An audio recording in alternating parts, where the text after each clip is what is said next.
Настоящее время компания Elin Sus, грецкая компания Elin Sus, есть новый партнер, компания Miras. Айдос, это новая партия. Сегодня, Саш, отправлю тебя.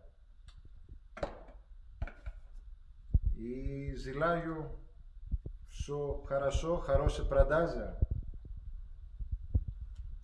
Извините, Айдос, потому что я не говорю очень хороший русский. Ну, на грецкий языкам я можно говорю, что я желаю тебя. Айдос, σου εύχομαι καλές πωλήσεις. Η συνεργασία που έχουμε ξεκινήσει το τελευταίο διάστημα